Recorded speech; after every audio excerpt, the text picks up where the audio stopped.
Ndebele.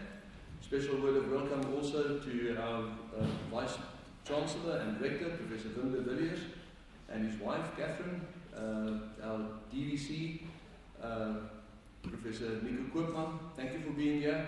My name is Eugene Tutor. I'm the DVC responsible for research, innovation, and postgraduate studies at Stellenbosch University. And it's really a pleasure to be here this evening. And Pumla, thank you very much for the initiative and for arranging this evening that we are, I think, all looking forward to. So the discussion that will follow is on dialogue, writing, and humanity in troubled times. I think it's very fitting for the kind of world that we find ourselves in at the moment. And we have two people here that will be in conversation that will really help us to understand better about what is happening, at least in their minds, and how they see the world unfold at this point in time. Also, welcome Professor Stephen Robbins. So he will be doing the introduction of the two distinguished guests here this evening. So, and I don't want to catch you just running into here and inviting you to the mic, but I'm actually going to do that. So, so if you'd just like to come and introduce our two speakers this evening, or people that will enter into conversation, and then hand over to Professor Pumla Gobodo-Madikizela. So, Stephen, are you ready?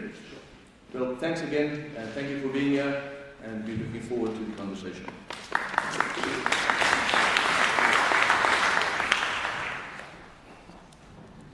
Thank you very much, and thank you all for coming this evening.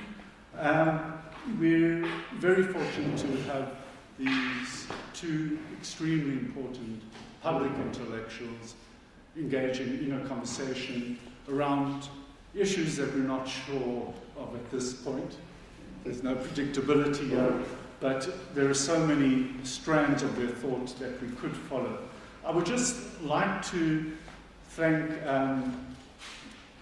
Professor Pumla Gobodo-Madikizela for the Mellon-funded project that she is working on at Stellenbosch University with the support of the university from the Vice Chancellor down, and it's a really important initiative that you've brought to this university. It is called, it's a research chair in studies in historical trauma and transformation. So that chair and the work of Professor Gobodo-Madikizela has made possible this day, really. And I'm really pleased because I'm also involved in a Mellon-funded project with colleagues of mine in the Department of Sociology and Social Anthropology, including, all my colleagues are involved, which is quite an interesting model for one of these projects, and it's called Indexing Transformation Interventions in the Critical Production of Knowledge. What kinds of knowledges are we producing in universities like Stellenbosch University? So, what I would like to do is very briefly mention some of the key publications. I think most of you here know who we're going to be listening to today, but Professor Njabulo Ndebele has written numerous works in the public domain, in scholarly journals, and these books that I'll just mention are Fine Lines from the Box, Further Thoughts About Our Country, published in 2007, Rediscovery of the Ordinary, Essays on South African Literature and Culture, published in 1991, reissued in 2006, and it is an extraordinary book about ordinary everyday life, and written in, some of those essays in the book were written in the mid-1980s, and Professor Ndebele thinks and writes against the grain. He talks about, writes about a very spectacular forms of oppression under apartheid, and how writing tended to mirror the spectacular nature of those forms of oppression, and to some degree maybe the more ordinary, mundane aspects of living under these conditions were not written about, reflected upon, as much as he thought it ought to be. And this set of essays resonates, I think, with Professor Homi Bhabha's current work, where he's looking at ways of narrating and representing the ordinary experiences of refugees and migrants in various parts of the world through the lens of public intellectuals such as William Kentridge and various others. So I'm not going to take up time going through publications because Professor Bhabha has asked me not to. And you know the work, Location of Culture, Narrating the Nation, many other publications. And we're very pleased to witness a discussion with two of the stellar intellectuals of our times who've seen a lot and have thought a lot through very difficult times, and we're living through extremely difficult times, and we need you. So thank you very much.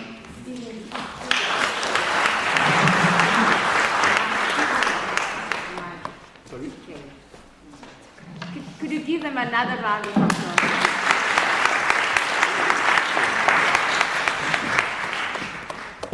Thank you very much, Stephen. Thank you, everyone. It's really a wonderful evening to see all of you gathered here this evening. I do want to thank the theology faculty for allowing us to use this space. Robert Foslow and his colleagues, at a very critical moment where we realized we cannot use the space we thought we would use, they were very generous and opened the space for us. So I think that we should mention that, and maybe actually we'll come back to this space. It's such a wonderful space. So thank you very much to you for opening the space for us. Stephen is right. We don't know what's going to come out of this. It's a conversation between Homi and Prof on my left here. And we really want to engage with them, with their minds, and see how they reflect on issues. And we'll have a conversation, they'll have a conversation, and then we'll open up to the floor for question time so that you can engage with them. But I want to start with a question to both of you. I was planning this evening, and I thought about resonance. You talk about resonance, how their work resonates. And I thought, what is it about you? Because there's a sense in which it was clear to me that your moment of birth, there must be something about the time of your birth, both of you. And I searched to find out what it is. And I found out that you, Homi, you were born 2 years after freedom of India. And you, Prof, were born on the year 1948 of the National Party in the start, the beginning of apartheid. So I want to start with something autobiographical, and for you to share with us what is it about this historical moment, or is there something about this historical moment for both of you that shaped the way you look at the world, the way you reflect on the world, the way that you were inspired in your own work? Is there something about the moment, that moment, the historical moment for both of you that influenced the way you reflect on the world? So we start with the autobiographical. Hello, I don't think this is, how do I get this to work? I think at the back, Homi, there's a switch right at the back. It's an unusual mic. This one? Back, the front. Yeah. Does that work? The bottom, I think I should have said. English. Thank you. Well, first of all, it's really a great pleasure to be with you, Prof. Njabulo and Humla. Thank you, Vice Chancellor. Thank you, Deputy Vice Chancellor. Thank you, my friend Steve. Thanks Thank you all for your very warm welcome. Now, I was the first of my father's children to whom he refused to have an astrological birth chart made. My sister had an astrological birth chart, and my father felt he'd been pressured into it by more traditional members of the family. And so when I was born, he said, I don't want any more of this clap-trap, as he put it. Now, had he had an astrological birth chart, I would have been able to look back, read it, and see what was historical or not, or notorious or whatever, or inauspicious about the moment of my own birth. But I think your question is more about the historical circumstances than the personal ones. And you know, Pumla, I never, first of all, you know, I wish I could say, I think I realized the particular predicament of my own birth, like many other people of my generation, in the kind of Midnight's Children years of Salman Rushdie's novel. This was the world of Bombay that we lived in post-independence, and he had given us a narrative. And what was it a narrative about? He's somewhat older than I am, but it's a narrative about the generation that I represent entering into a post-independence era. But by the time I went to school in the 50s, to primary school and grade school, started in the 50s, you know, I think what I would most say is that I got a sense that we were living in a kind of transition. In school, I had to study Nesfield's English grammar by heart, by rote. We had to study, which never helped you write good grammatical sentences, but you had to study all the bits of the, you know, by heart. This was a kind of a sense of what a colonial education must have demanded of you, that you could mimic, that you could imitate, that you could repeat by rote, that you had to be taught a grammar by rote rather than simply by reading and learning how to use different parts of speech. So there were these anomalies. There was that on the one hand, and on the other hand, of course, our childhood was replete with resonant stories of the independence of India. And I think that when I was in my first decade, if I were to ask to tell you what it felt like, or in the first, 12 or 15 years of my life, it was very much a sense of the push and pull of very different big public cultures, the intimate ones, of course. In my case, I belong to a Parsi minority, Zoroastrian minority. Today there are only about 70 or 80,000 Zoroastrians in the world, so you could feel that you really have a rare specimen in front of you today. But it was a Europeanized minority in many ways. In others, it understood at the boundaries of its own community, the Christians, Hindus, Muslims, we sort of blended in. We were good. We were very good at that. So, to cut a long story short and hand over to Njabulo, who is a much more historic moment, mine was, unlike Njabulo's, mine was an experience of a sense of wonder at the kind of flow and stream of various cultures that I, in my albeit elite urban childhood, experienced. And it was very rich. It was very open, it was very cosmopolitan, without being unrooted or ungrounded. We felt very Indian, but we also felt widely conversant with other kind of cultural conversations, both indigenous and international.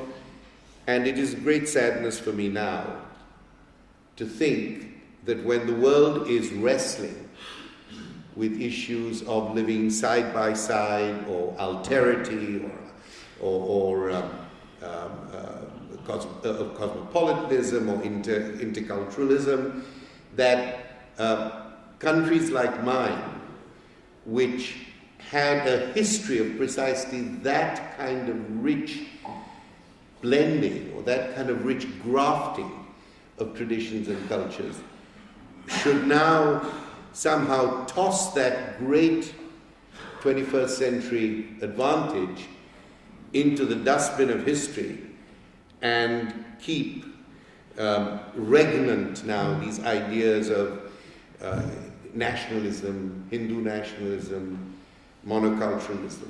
To me, this seems to be a very sad and retrograde historical happening. Well, thank you very much. A very fascinating introduction to your own history, Homi. But if I might start on a slightly humorous note, I hope you will find it that way. Mm-hmm. When we came in here, Pumla said, you two must take the end seats.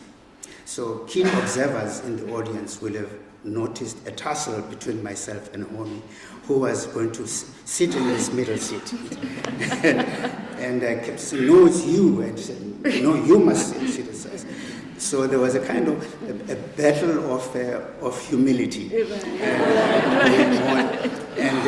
But to balance things up, because I felt that I'm the host, as it were, as a South African. Yeah. I must put the visitor in the middle.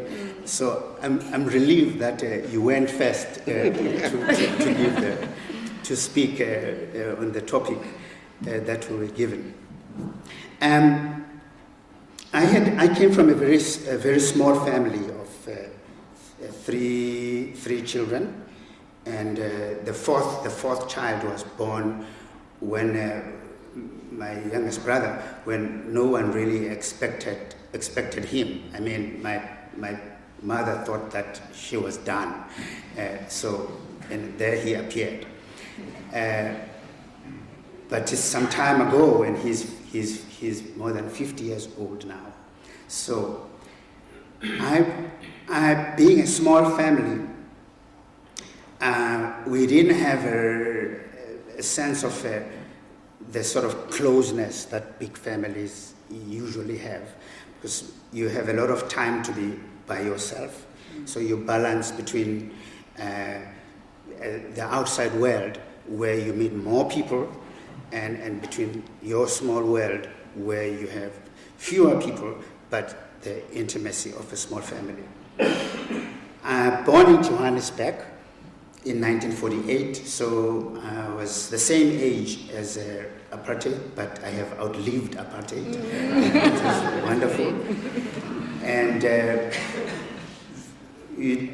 on the 4th of July, I'm told that these are the things that sort of walk into your consciousness, that when I was born, there was a whole lot of talk about the July handicap. So I was later on to know that certainly my parents would have known a lot about the July handicap, but I was certain that they wouldn't have placed a bet because that would not have been possible.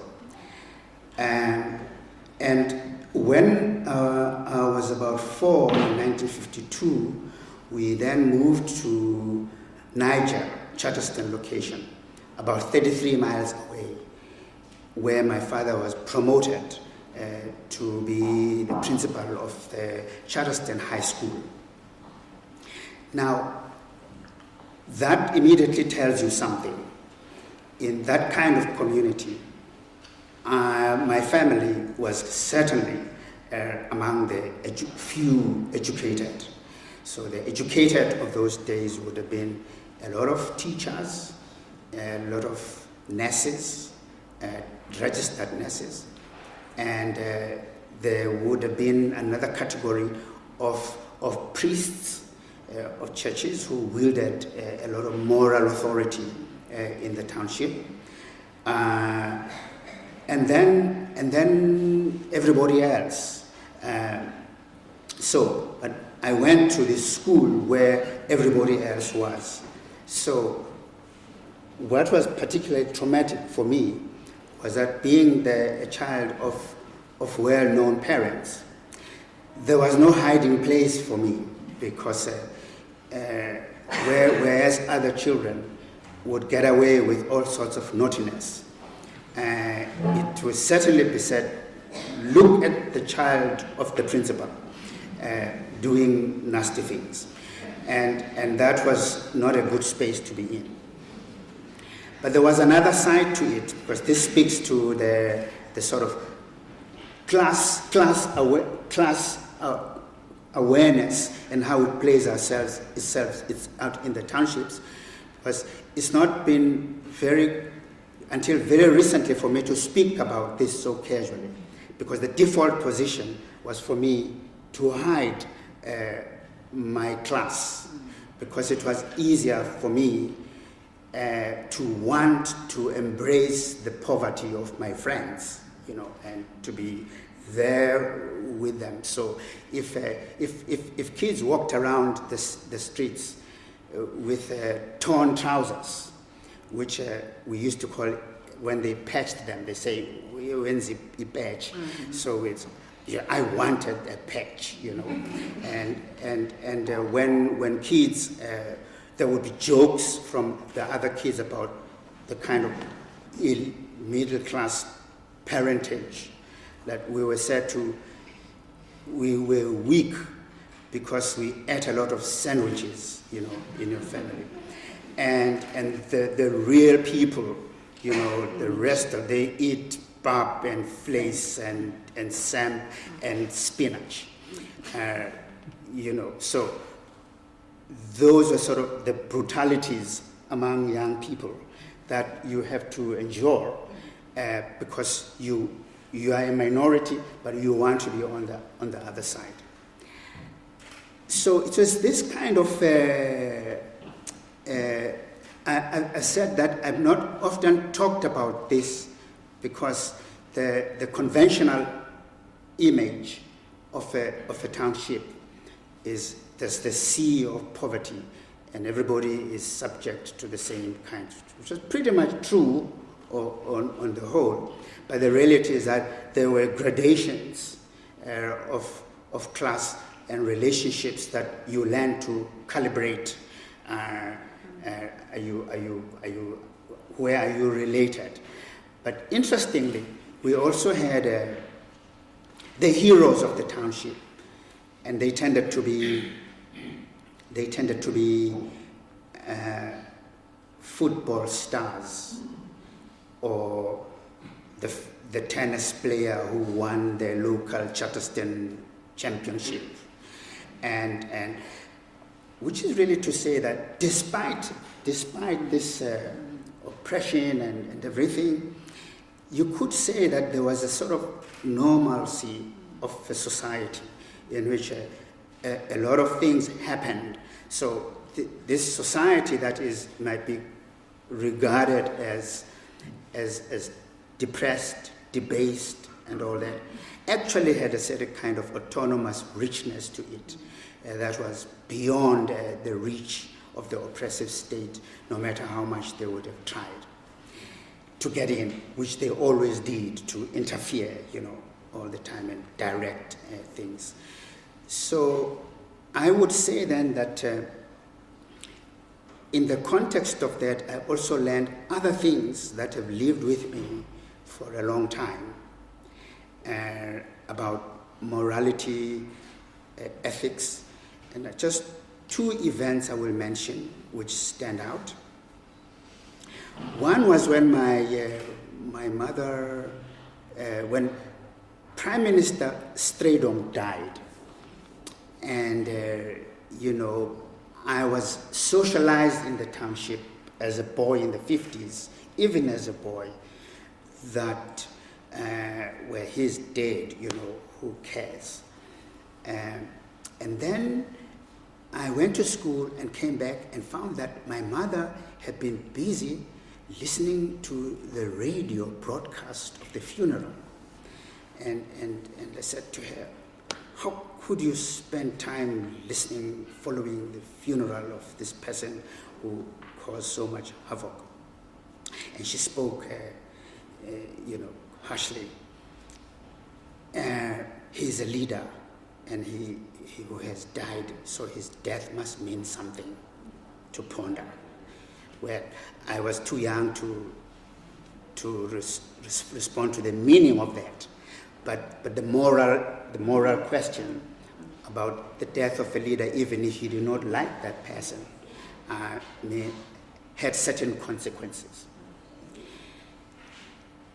The other one, consequences about moral education, political ones as well. But the other one was it's a class thing, but also about hospitality and humility and all that. Is when we used to have these bucket system toilets, and in the evening there would be a horse-drawn vehicle that they came around and took our buckets and emptied them and drove away. And we called them tsutsa because they tended to be Shangaan people or Bata people, and the tuta is the other sort of Zulu version of it. But they were looked down upon. And one bitterly cold winter evening, this vehicle broke down in front of our house, and it was very, very cold. And we watched them. They made fire, and our kitchen window you could see, because then the passage was just a few meters away.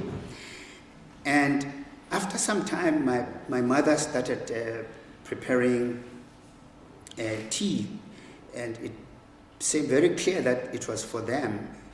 And she did all the things, cups and saucers and side plates and all those the appurtenances, and went out to give them, warm them up, this hospitality, leaving me quite mortified as a boy.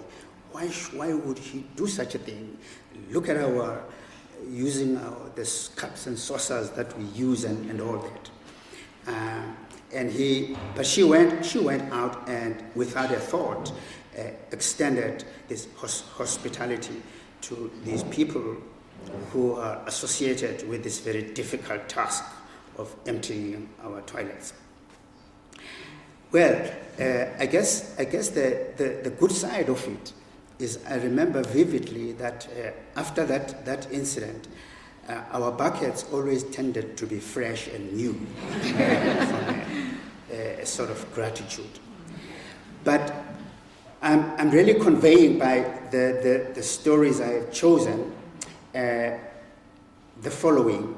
One was aware of social class in that community, but also one was aware of the fact that we were all there disaggregated from the town, and you were conscious of the fact that this is where you belong, but other people belong elsewhere who are more powerful, than you.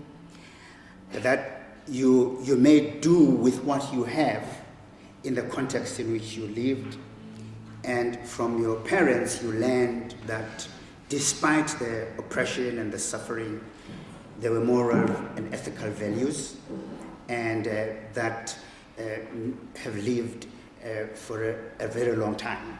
And I think your question was, what are some of the things that were formative? I would use those as examples. I'm fascinated just listening to both of you. This what's evident to me is this tradition of cultural reflection that's been so central in both of your work. And I wonder, in your work, both of you, you seem to use human experience to articulate and frame, you know, your scholarly work. Can you say something about that? I mean, Homi, for instance, you're talking about how at school you were taught to read by rote, the mimicry, you know, to kind of repeat and the diversity of cultural experience that you're exposed to, and how that shines through your work. So if you could both perhaps say something about how you have used these human experiences to articulate a framework for your scholarly work. So, I don't know whether today isn't Mother's Day, is it? No, it's Women's Day, it's Women's Month. It's Women's Month? Yeah. Then, like Njabulo, I'll talk about my mother for a minute. You know, particularly in the colonies, social class is a very heterogeneous and differentiated category. Yes, we came from a very privileged class and a very privileged community. Largely a community of bourgeois lawyers, doctors, professionals. The Parsis were the spine of Indian professionalism from the late 19th century, mid to late 19th century. They were the most trusted, eminent lawyers, accountants, managers, used by the British, used by the Hindus, used by the Muslims. They seemed to be a stable force because as a minority, they had very carefully inserted themselves into a tapestry of classes, cultures, traditions, and had managed not to disturb things. They were, in that sense, John Stuart Mill, in a way, called them the utilitarians of India. You know, they were that kind of community. But my mother did not have a formal education beyond her school education. So when you asked me about my interest in representing even theoretical or conceptual issues through the language of narratives that are not necessarily part of the system of those forms of thinking, I think that comes really from the fact that my mother, as a person who had not had a serious university education of any kind, but had aspirations to being well-read. And I don't mean this as if this was just a kind of gesture on her part. She deeply desired it, although, and had the financial ability to create a library in our home without necessarily even being able to quite often, quite literally, understand these books that she loved to be surrounded by. And as a child, it was from her that I learned how to, if indeed I have learned it, because there are many people who think that whatever I write is completely impenetrable. So, you know, I don't know whether I've learned it or not. There are other people who think that it has a certain value in the exchange of everyday life and values. And to those, of course, I say. But it was from her, in a way, that I learned how never to shy away from things that looked strange and foreign to the eye and difficult to understand. Partly because she would subscribe us, I can remember in Bombay, I mean, just think of the kind of cultural discordance of it, and yet at the same time, think of the cultural richness of it. I remember there was a period where we used to get the Times Literary Supplement, the Times Higher Educational Supplement, the New York Review of Books, the various little magazines, the Encounter. We used to get all the New Statesman. We used to get all these magazines. Her interest in them would last for about 20 minutes after the last one arrived. But I started picking up on all of this and learned from her a fundamental lesson, which is when you don't understand something, go back to it. And in that back and forth with yourself of wanting to understand something, not being able to do it, I think the human experience of the meanings you can hold in your hand and the meanings that slip away from them, and the desire to actually tell the story about what you have read or what you have thought. In my case, to tell the story in a way back to my mother was very important to me. So that was one of the issues why I got very interested in narrative. And even now, whatever people might think of my writing, until I find a certain kind of figurative way of presenting a conceptual problem, I can't start writing. I can't say, the problem I want to deal with today is X, Y, Z. There are 5 different aspects. I just can't do it. For myself, I have to find some kind of narrative twist which engages me as a form of language, even as I'm trying to turn it around a particular idea. I think the other issue is that ours was a hugely storytelling culture. The Parsis were a very successful, wealthy group of business, as I said, of businessmen and professionals. But we really didn't have a great Parsi novelist. We didn't have a great Parsi musician until Zubin Mehta became the kind of, the great Parsi conductor. But there was, the Parsis didn't have, they had wonderful, eminent lawyers and jurists.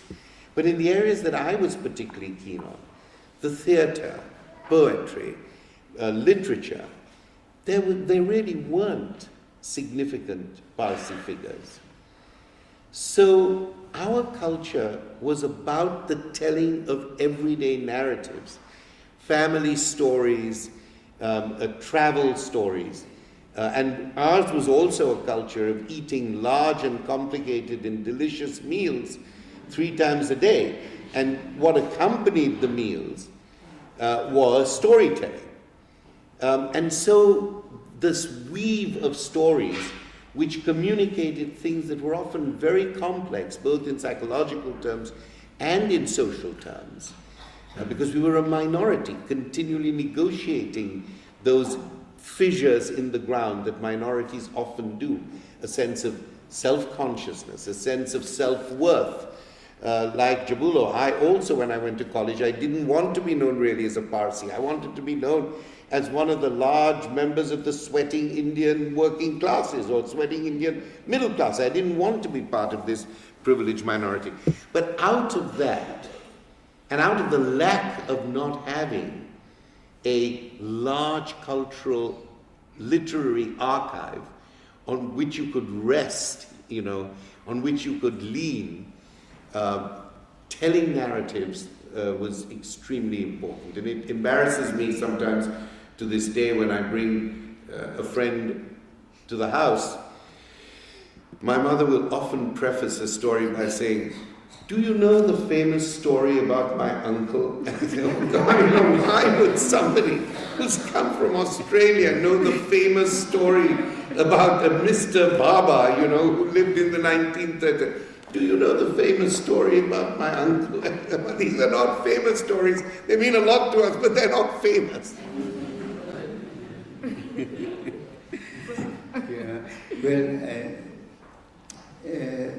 I think just listening to you, Homi, talking about your family and your mother, it seems to me that I guess both of us are reflecting on the importance of home and family in the growth of a child, and that because children imprint so much, it becomes very important what it is they observe the parents doing, and so in that tendency is how one generation transmits knowledge and values and sensitivities and the ability to form opinions and perspectives on things that get transmitted, from one generation to another, which seems to say that whatever family class your family belongs to, the conditionality of the importance of the family is critical in the formation of a human being, and how in a community setting that is reinforced by other practices of other families, and that I remember then vividly in my community. The first 3 streets, the 3 streets, this side, mine, and the others, everyone in that community gets to know each other very closely. And very interestingly, boys, I guess girls as well, but perhaps more pronounced, boys, they form kind of the boys of the hood, and you're very conscious of the consequences of moving from your hood, to the next one, and you encounter conflicts that have nothing to do with knowing you, but seem to be driven by a territoriality. What are you doing in my space?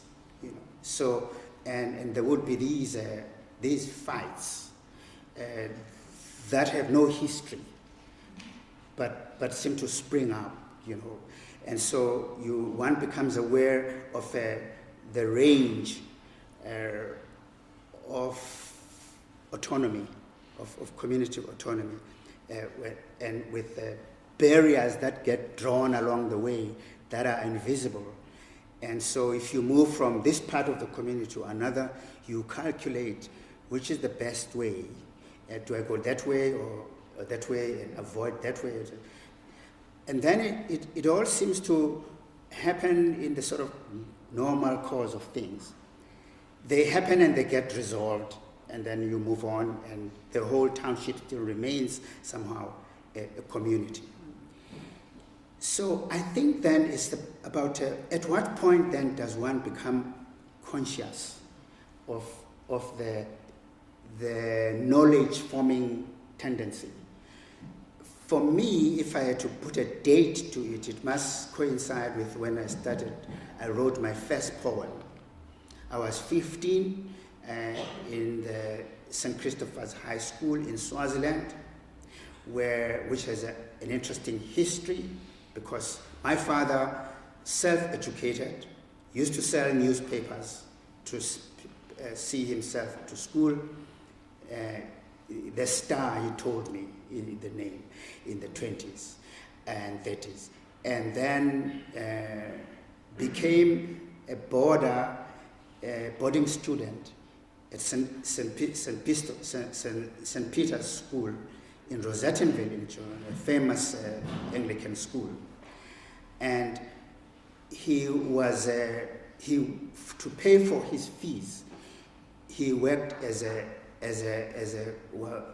in the kitchen, helping to cook and wash the dishes for everybody else. They laughed at him a lot for that. Again, the cruelties of peers. But that school produced a lot of famous South Africans, Hugh Masekela among others. Bishop Huddleston was involved with it. Mangope was a graduate of it. I can, go on and on and on. That school was shut down by the government, as many other church schools in the late 50s, thereabout. And when it was shut down, the Anglican Church opened this school, St. Christopher's Boys High School in Swaziland. So a lot of the children of the graduates of St. Peter's were sent to St. Christopher's School by their parents. So, lo and behold, some of our peers were the children of Mandela, the children of Sisulu, and other political and social and educational figures in the 50s whose names would sort of feature. And so the sense then that we were taken out of a space of constriction to a space of expansion in another country, of possibilities, I think on its own lent to us each a sense of mission that you couldn't identify.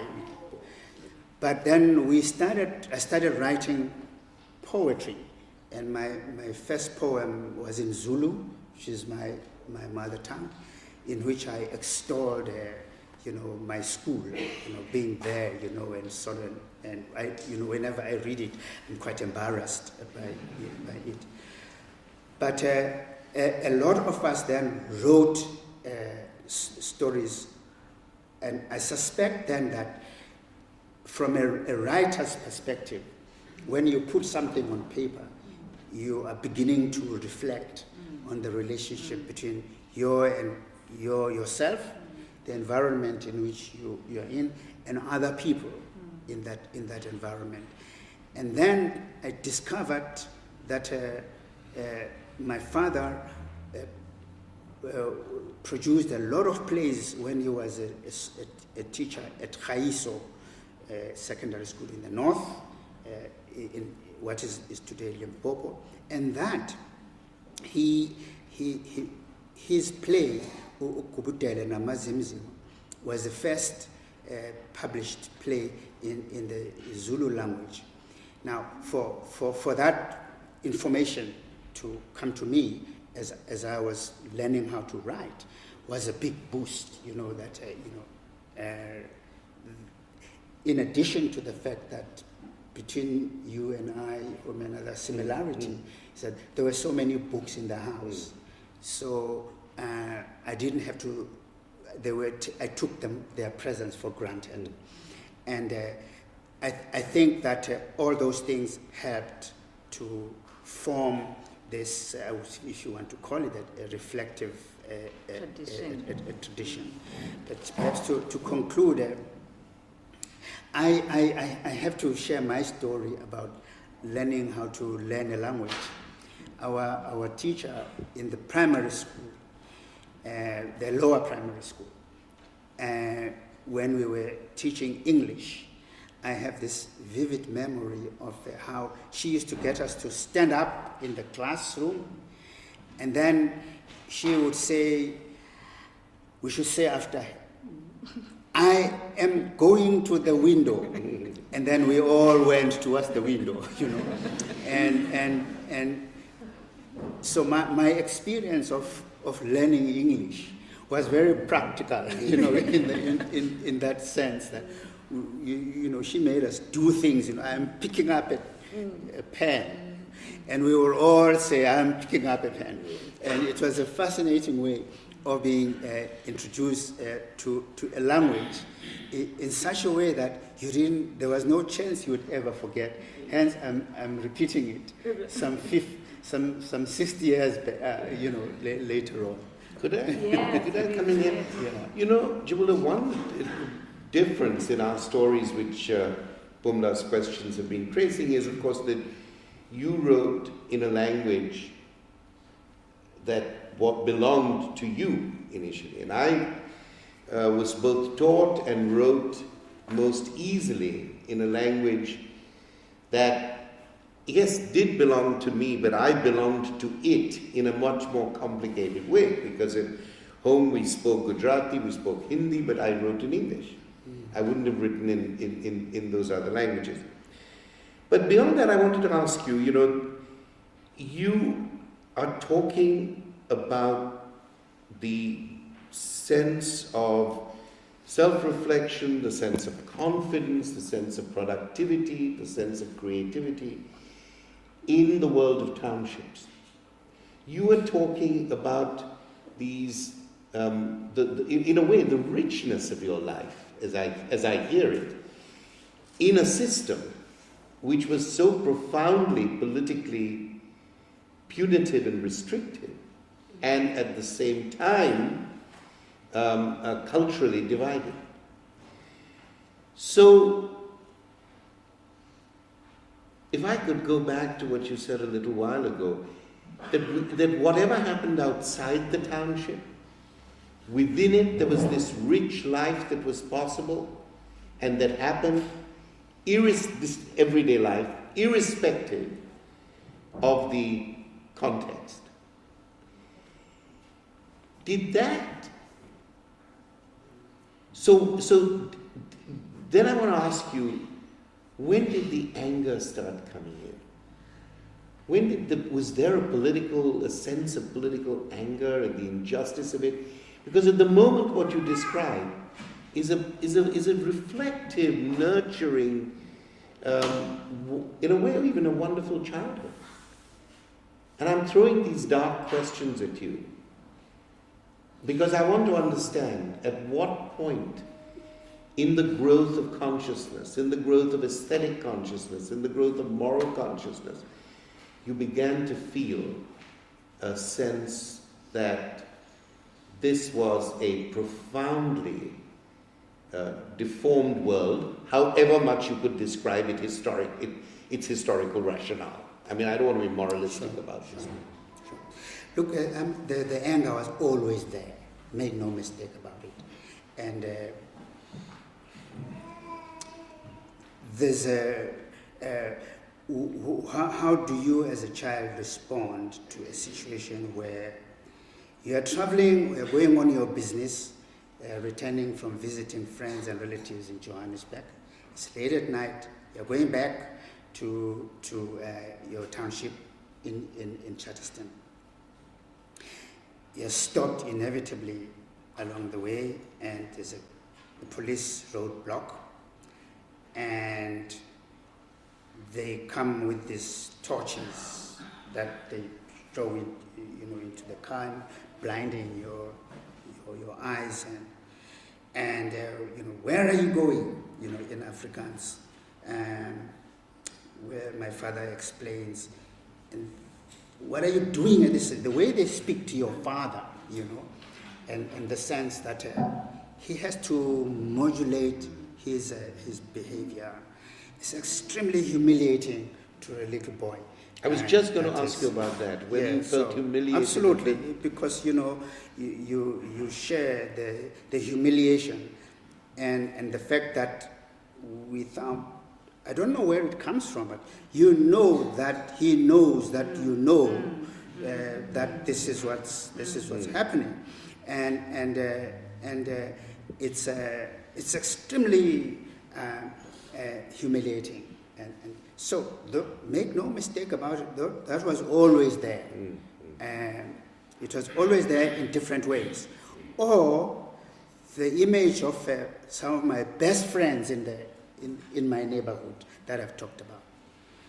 One of them, his father was a chef in a hotel those days. It was a very unusual profession. But he worked at a hotel in town, cooking. But his mother was they were 11, they were 12 in that family. We used to laugh at them like they were a football team. But there were many. And she made an income from brewing, African beer. Now, they were not allowed to brew because the government had only one beer hall that was built for everyone. And if you went there, you go in there, I would see people, men, sitting with these huge benches and long tables, drinking from huge, containers that didn't look dignified to be carrying. And that reminds me of and how we would visit our friends, family friends who lived on a mine just outside. Actually, today is the Marikana. Yeah. They live in the mines, and we would visit them. And then we would go accompanying our friends in that family into the mine, because their father was an Induna. And I witnessed for the first time, even as a boy, how the men queue to be given food. And they bring their plates. And how they get the food is they have these shovels that you dig into and then you pour on a person's plate. You know, it's like, ooh.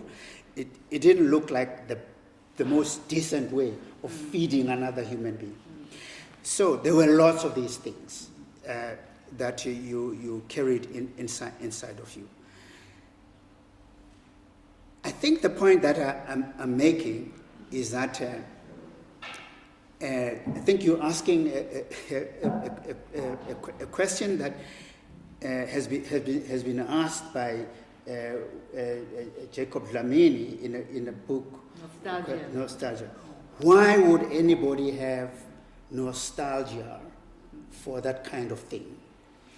And it's a critical question, because it means then this is where I'm coming to the present time, that one of the things about having been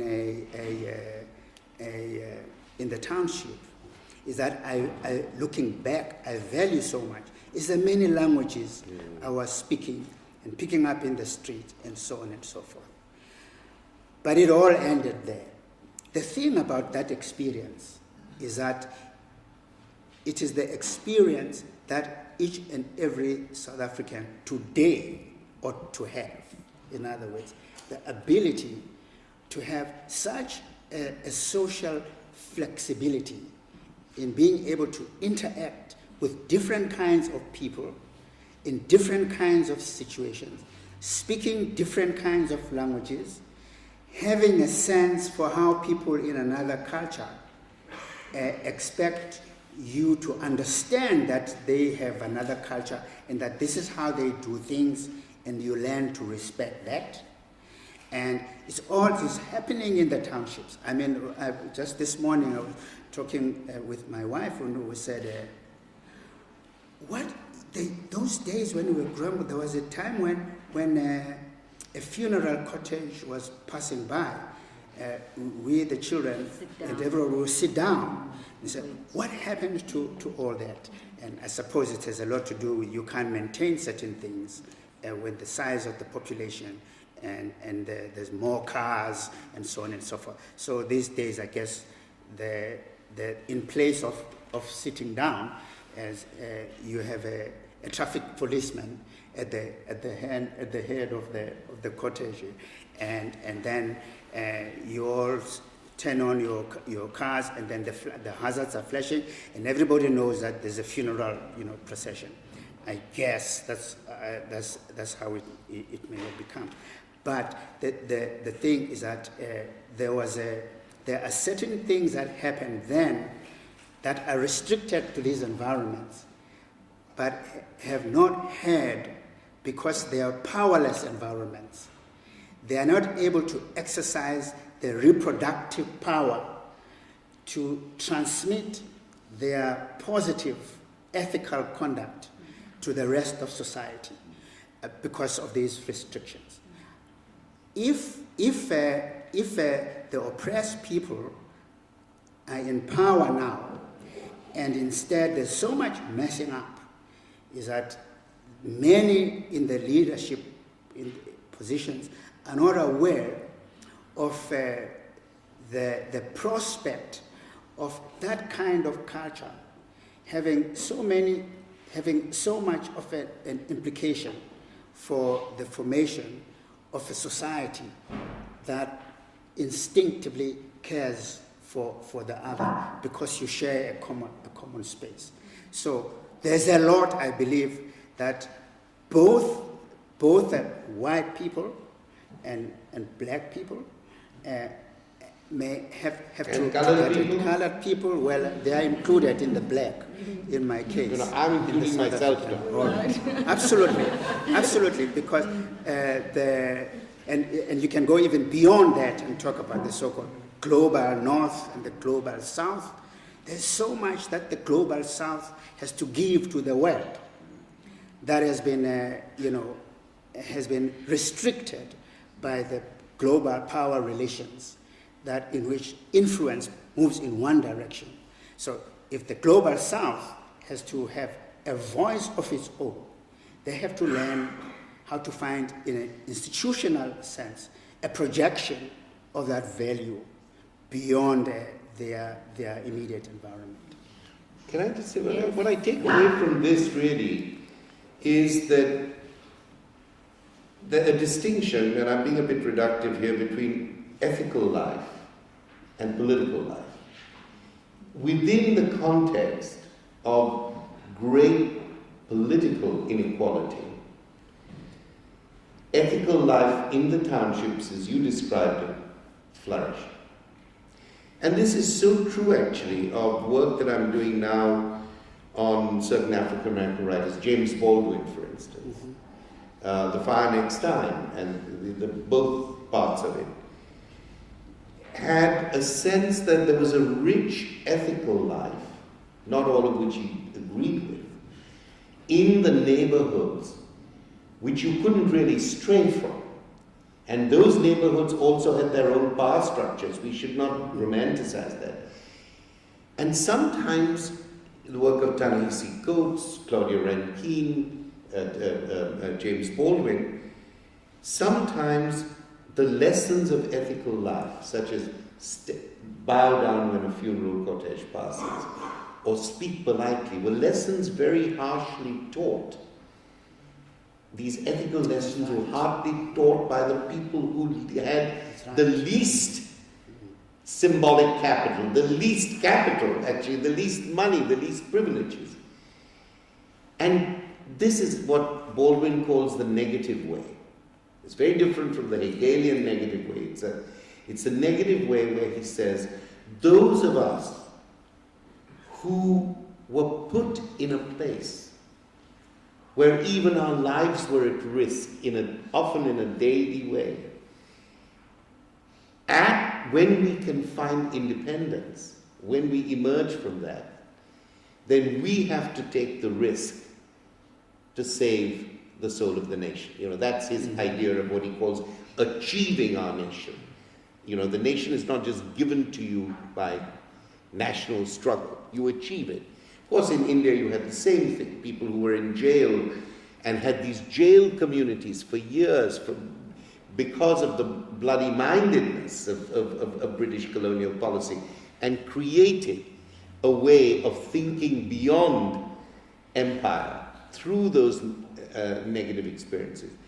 So my concern is that when so much in so many countries has been devoted to the struggle for independence, the struggle for cohabitation, the struggle for reparation, the struggle to build a new community where one can somehow bring the horizon of ethical life together with the horizon of political life. And then you see that those advantages, which were created with great suffering in every respect, are somehow dispersed, are somehow corrupted. You really do feel that, you really do begin to wonder what those great traditions that one learned through the struggle, whether they actually equipped you for the life beyond the struggle. And that worries me in my country today, that you had Gandhi, you had Nehru. Gandhi represented a particular kind of liberalism, actually, with some traditionalism. Nehru represented a certain modernity. You had Dr. Ambedkar, who was the great leader of the untouchables. the man who actually shaped the Indian constitution, which is basically a minoritarian constitution. And then today you have this kind of majoritarian exploitation of the country, the attempt to turn it into a Hindu country, and also then to harness the newest technologies and the most advanced forms of capitalist production to this idea. I feel distressed about India at this point. How do you feel about South Africa? I feel distressed, so I can answer that directly and not beat about the bush. I do feel distressed, and I think my distress is already prefigured in some of my comments earlier. That the visionary consensus around the future of South Africa is under threat, serious threat, and under fracture. But I'm also thinking that there was also another visionary consensus at the global level.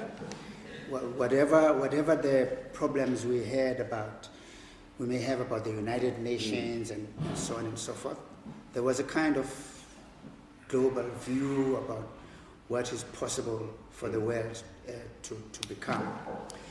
And but of course, that is not unproblematic in the sense that the United Nations was an asymmetrical collection of people in there that basically being driven by the powerful countries, since the Second World War.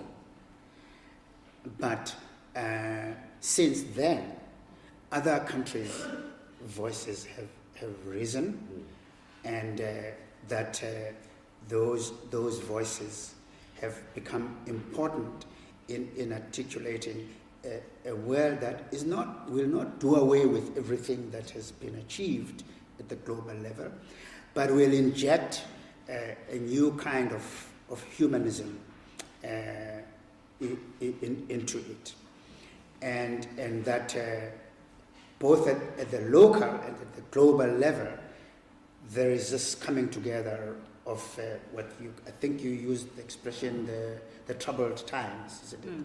The troubled times. No one I'm being facetious here, but I mean, who thought that the United States would be run by Jacob Zuma, because that's basically what it is. So there's something in common. So there we are. The loss of a visionary consensus in the U.S., the loss of that consensus in other parts of the world, and the pressure of a human movement around the world. If everywhere you go in this country, you come across, hey, I hear that there are Pakistanis over there, there are Somalis over there, there are Senegalese. Everywhere across the country, I think South Africans are burying their head in the sand. There's lots of people who have come to make a life here, and it's best to find. The question is what is the responsibility that South Africans take in creating a country with all these people, and the visionary consensus around a constitutional democracy that makes a home for everyone. So the expression "a home for everyone" might look sentimental, but in fact it carries a lot of potent value as something to wish for, and that we have abandoned a great deal of that. The worst part of it is the eating away at institutions of democracy. Because when the person who is at the helm of this finally bows out, and they're bound to, there'll be nothing left for the rest of us. And this is as true of America. This is extremely true in India, the United States. But you know, when you said, Njabulo, that I hear the Pakistanis are coming from here, and do you hear sometimes the Guptas are coming from India, the Guptas are coming from India, the Guptas are coming from India to screw up here? Do you hear that? Yeah, I hear that too. But let me add one more thing. There's another thing that I hear. The other thing that I hear is when the people that brought Jacob Zuma into office finally said, "Oh, we made a big mistake." You know, they said. But what were they thinking? I guess that they were held hostage to the memory of solidarity. You know, when you were fighting, and so. But in fact, the solidarity was not that perfect. We know that even in the camps, there were in the ANC camps, there were leaders who received donated money and buy stuff that they don't give to the guerrillas, but they sell, to make money. Who prey on women. Well, some of those people are running the country today. So what did you expect? So in a sense, the romanticization of the struggle closed us away, closed out the possibility that even the revolutionaries and all were struggling for freedom and everything have to be subjected to a rigorous moral visionary scrutiny, and that you become more and more demanding, particularly post the struggle, on those that are closest to you. If you give too much leeway to those that are closest to you, the chances of making mistakes are heightened, considerably. I'm watching the time, and I know that people want to engage with you, but there are. I have to decide between two issues. Maybe you each take one of these issues. One is just on this question of the past of the liberation movement not being clean. Is there something that we are witnessing that is being repeated from the past? It's a repetition of exactly those modes of engagement or those modes of leadership in those days. Is it being repeated, playing itself out here? That's one question. The second question, and these are the last questions before I open. The second one has to do with the encounter with alterity. And I want to direct this specifically at you, Homi, because we had a conversation about it before. To say something about what is it you both were speaking about, how wonderfully connected and really, the bonds of humanity, of community that were created, that are the tradition of these communities despite the oppression and so on.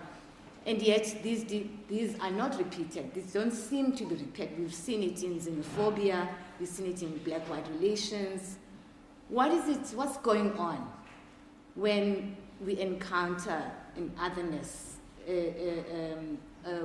How might we understand the challenge, the kind of wrenching experience, the seemingly wrenching experiencing of this encountering with otherness that makes it difficult for us to form communities in the same way that we did, from these backgrounds that we're describing so powerful. The invitation for you to engage with the two guests of ours from the floor anyone who wants to start, whether it's whatever way you want to put your question. There's a hand at the back there that looks like.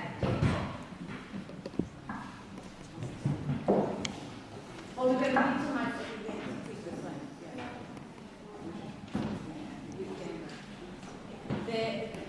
Can you have your hand? There's the hand up. So.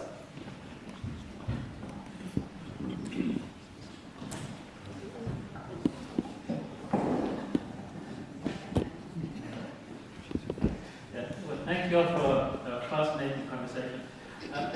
The question I have for both of you is, in light of what you said, and despite your pessimism about the contemporary moment, what suggestions do you have about how we talk about the freedom of India, how we talk about South Africa's freedom, without undermining the justice of the struggle for freedom in South Africa, the justice of the struggle for freedom in India. So, because I'd like to think that for all its problems, that an independent India is still a better India than a colonial India. That for all our problems here, and that they're major, that a free and democratic South Africa is still a better place than an apartheid South Africa. So can you suggest ways of talking about that? Without undermining the justice of the struggle for freedom. I think we should take this response to this question, and then we'll take another question. Take two more.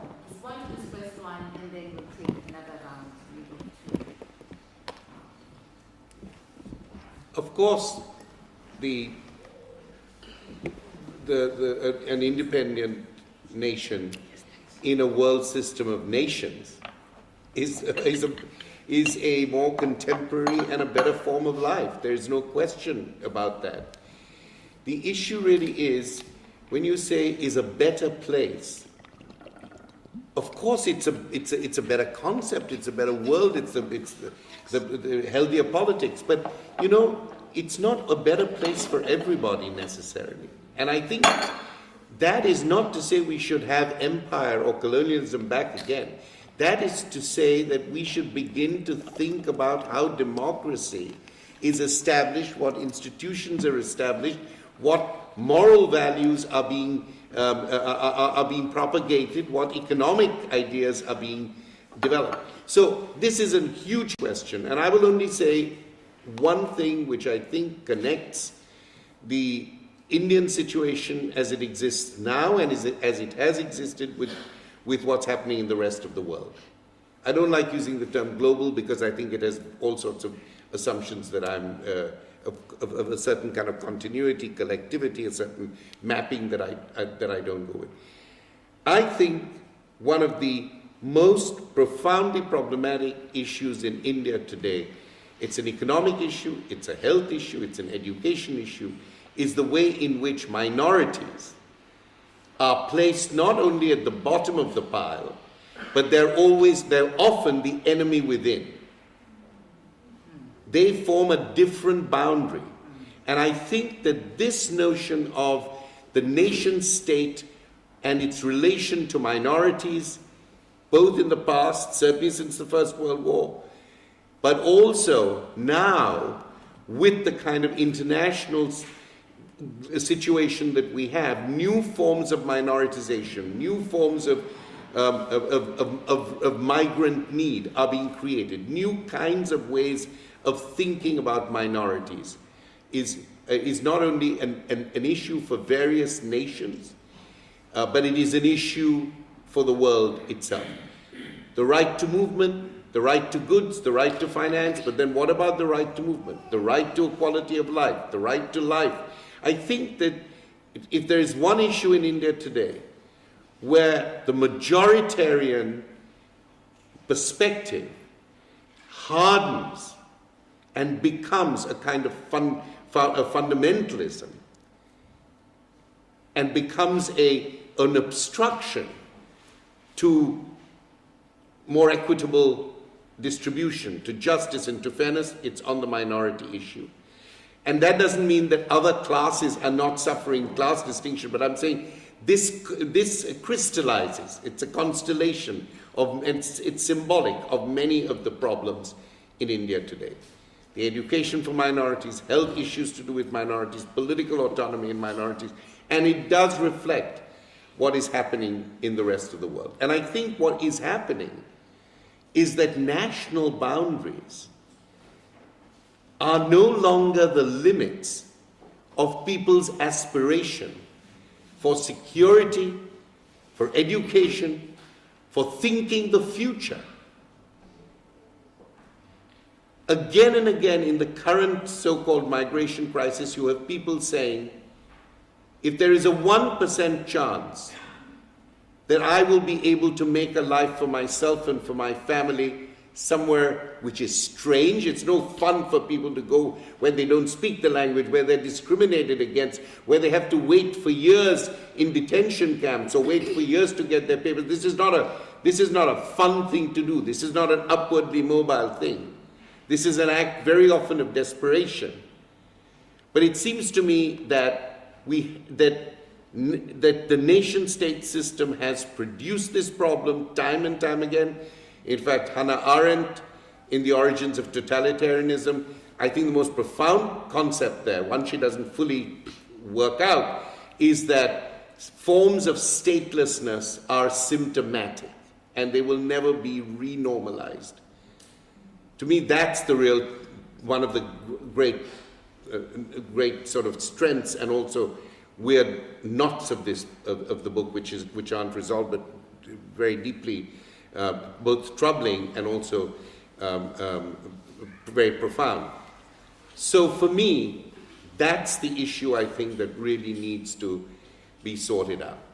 How do we rethink the demands for people to belong and live with forms of security, and I use that very broadly, and that does, when it does not follow certain notions of territorial belonging, because of the conditions of life that have been created. This is not just because people think I will have a better life in Sweden than in Bangladesh, so I'm going to just go to Sweden. These are the real drives of necessity. And I think that's something that contemporary political and ethical thinking has to really confront. And not simply on a legal basis, which is of course absolutely crucial, not simply on a political basis, which is also crucial, not simply in constitutional terms, but in the largest and deepest ethical terms. What is the right to move? And under what conditions do you have the right to move? Let me just say one other thing, that again I quote Arendt, who says, very brilliantly I think, that the very thought of freedom is connected to the right of movement. The very thought of freedom, whether it is a conceptual freedom, whether it is the freedom to put yourself in the place of another in order to reflect on a moral problem, or whether in fact it is, she says, the other side of enslavement is the fact that the right to movement is actually at the very basis of our thought of freedom, of the idea of freedom. Thank you. I think on my side, You want to get I'm remembering that if I'm following Homi's thinking very well, is that earlier on you asked us what was the moment that you became aware of things. And I talked about my first experience of writing and then the reflective capacity that began to grow around that. I think that if what applies to myself as an individual will probably apply to people as a group, and the question would be, at what point do the vast majority of South Africans feel a threat to what they consider their best values. So what does it take to work towards a level of consciousness that every South African who looks around feels a profound sense of discomfort, and that the things cannot go on the way they are going. And this doesn't have much to do with whether it was better in the old days or not. It has a lot to do with where you are at now and what perspectives or trends of values that are important to you. And then also the question also, what is your suggestion, also introduces a difficult moment where the idea has to be translated put into a programmatic perspective about what do you do, what steps are you taking, and so on. Has been very, very difficult in a kind of context in which you are looking for solutions. But the importance of the question remains, though, because the answer to that question, in my view, has something to do with how you put a value and meaning to how you answer the question. At what point do people have come to an awareness that they have to do something about their condition? I think we have reached that moment. I think that it was important for, in my best moments, I thank Mr. Zuma for having got us where we are, because we otherwise wouldn't have had so many people who have very little experience going into every avenue of government, doing their best, but not their very best. But the fact is, you have a lot more people who have had an experience of governance than ever before. It may be that the situation in which they are in, they are not able to perform to their best, but in fact they have had the experience. They've been parliamentarians, they have been ministers and deputy ministers, they have been, in other words, they have grappled with the demands of a complex modern state. That is not an experience to laugh away, because in fact they have had a lot of a sense of responsibility that, however you can grade it in a hierarchy of significance, they have been exposed to it. So the world for them is no longer going to be the same.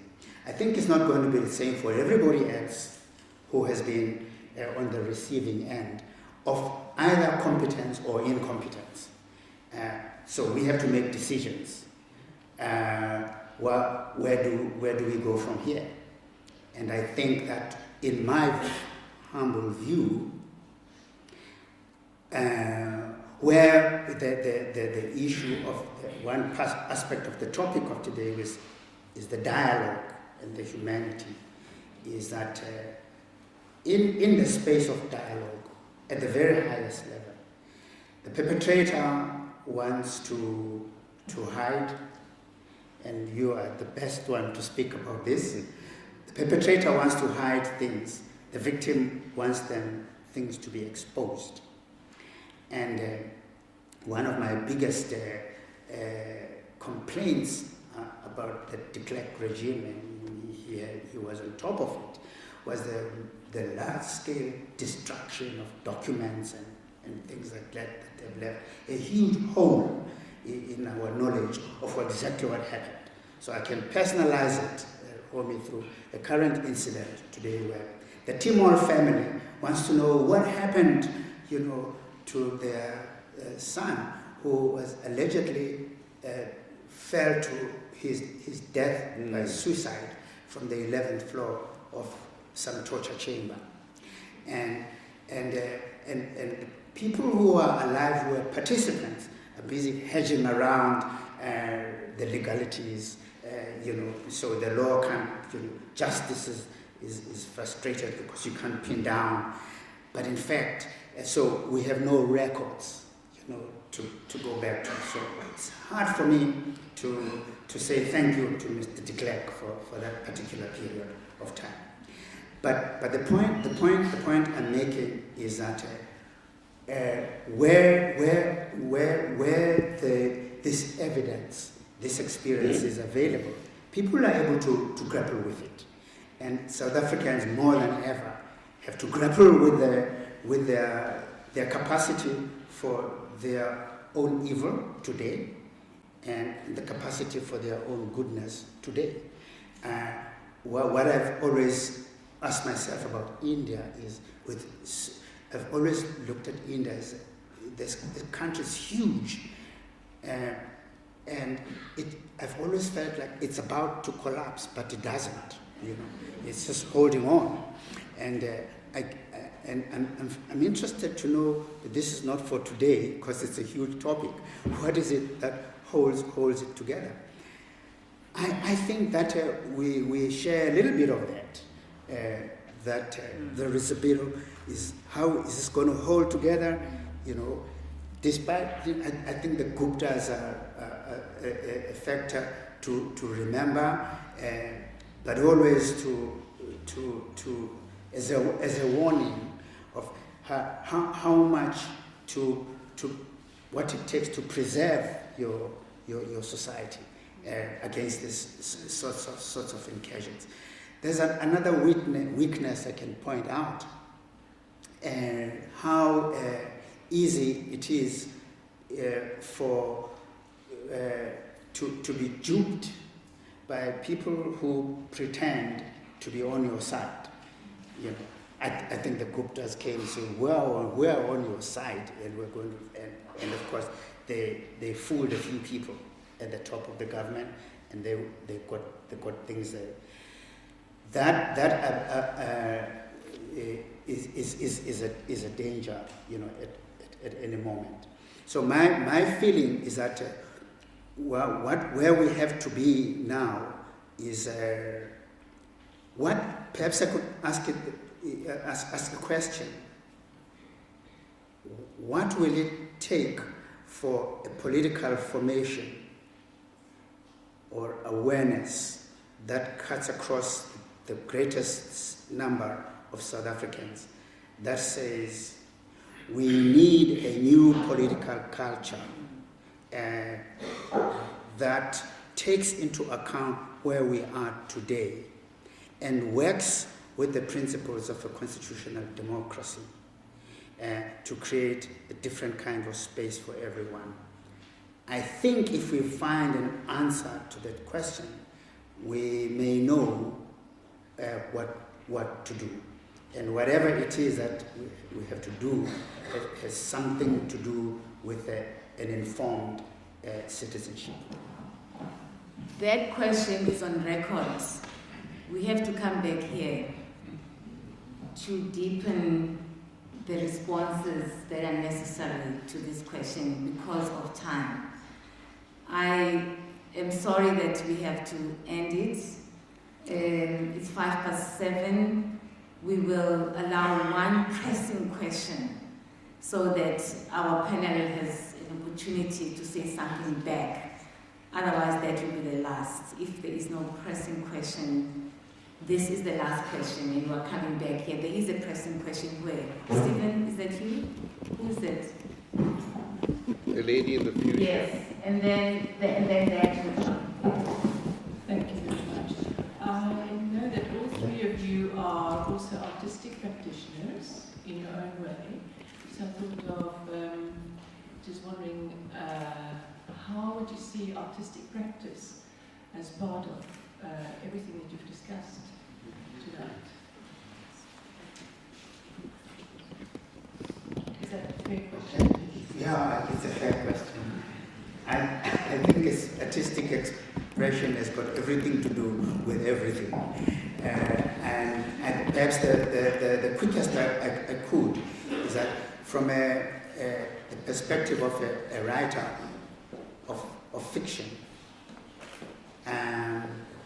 you're always grappling with the fact that there are no perfectly evil people and there are no perfectly good people, and always somewhere along the way there's space for everyone in that kind of universe, and that the most prepared citizen who has been invited in by a writer into that kind of sensitivity is to be able to recognize the nuances in human interaction, that if you miss, you may miss to your detriment, but you become a lot more sensitive and more aware of the environment around you from the best writing that is possible. Well, you know, I'm not a creative writer, or I'm not a creative artist in that sense, but I want to say that for me it's the ability of the arts in general, and I include performance, to continually question and invent a frame of thinking, not just to change your mind about something, but to give you an experience where things are juxtaposed with each other, whether it's colors being juxtaposed, whether it's different forms, whether it's collages, whether it's certain sculptural values being imported into cinema or into tapestry, like William Kentridge. You know, the major sculptural forms are placed from cinema into tapestry. To me, this way of working across ideas, across histories, across traditions, and putting them together in an assemblage for which we don't have often a ready-made question or a ready-made answer. We don't have the framework of either of aesthetic values or political values. I think that sense of imminence, that sense of surprise, where all the elements are familiar and yet something happens which puts you in a very different place in which you were before. So it just doesn't give you a new idea. It literally repositions you in your relation to the world. I think that, for me, if I have to say it in a few shoddy sentences, is really what is important. There's just one other issue I want to just mention before we end. You know, it's in response to your last question, to your last response. I mean, one of the elephants in the room, I think, when we talk about state institutions not working as they should, when we talk about disadvantage, when we talk about the repetition of the problem, is corruption. And I don't mean corruption only in financial terms. I mean it, but corruption of all kinds, nepotism, etc. I don't take a moralistic view on it to say somehow corruption is utterly evil, because in societies where you have, like my own in India, where you have huge differentials between the kind of bureaucratic authority people have and the level of their remuneration, it's a very tempting thing.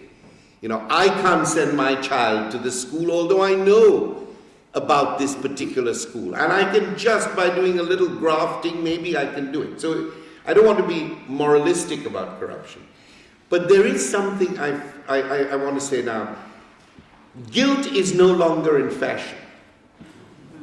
Guilt is no longer in fashion. You can go, you can be guilty, you can be sent to one of those golf course playing white-collar prisons in the south of the United States. You know, guilt is not, nobody bothers, it's not even fashionable anymore. But what we've lost is a sense of shame. That's what I think. The ethics of shame, the ethics of the anxiety of shame is, I think, very important. You know, guilt is something you go, you have a court case, they say, okay, do this, pay $10 billion, you pay them, and you're out. But I think there's something about the ethical value of shame, which is to do with community, which is to do with face, which is to do with recognition, which is to do with forgiveness. I think shame is something that we should try and protect. In my language, it's called intloni, and we say intloni zenza umuntu, which is to say shame makes you human. So there's a lot of this also in the work we do on forgiveness, for instance, that the absence of shame is a loss of one's humanity. And you're absolutely right. You just can't believe every day something happens, you know, it's almost like nothing is wrong anymore. You know, the president says, oh, these people who have a conscience, they must be punished. It's like, how can anyone say something like that without it reflecting back on them? So it is a total absence of shame. And these are conversations. Thank you, ladies and gentlemen. Thank you to you. Shall we give them a hand?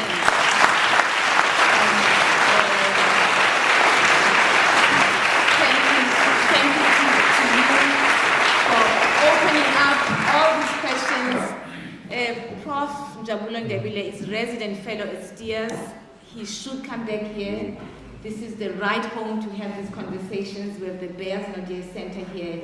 Bears Nadir himself representing a different kind of being human in a very troubled time. And so I think this is a very good space to continue these conversations. And that's absolutely the message for us now, having started this. So thank you very much to you both. Thank you to you for coming all the way and sitting around the fire with us, because that's what you have both been doing, sitting around the fire with you and really speaking about these issues that are eating us up and trying to hold us so that we do not collapse. And so I think it's these conversations that make it possible for us not to collapse. You know what you're saying, that why is it not collapsing? I think it's because we do create these spaces for the kinds of conversations that we're having, and I think we ought to continue having these conversations. They are the sanity in the midst of all the chaos that's going on. So thank you very, very much, and thanks to you, the audience. We have something, I think you can smell the stuff coming from the bottom. So we are inviting you all to go. Where is it? Is there, Sarah, where are our people to tell us? In the cafeteria. Cafeteria, downstairs. Oh, thank you very much. So there you go. Going downstairs, please. Everyone is welcome to go downstairs while we whisk our guests somewhere else. Thank you very much.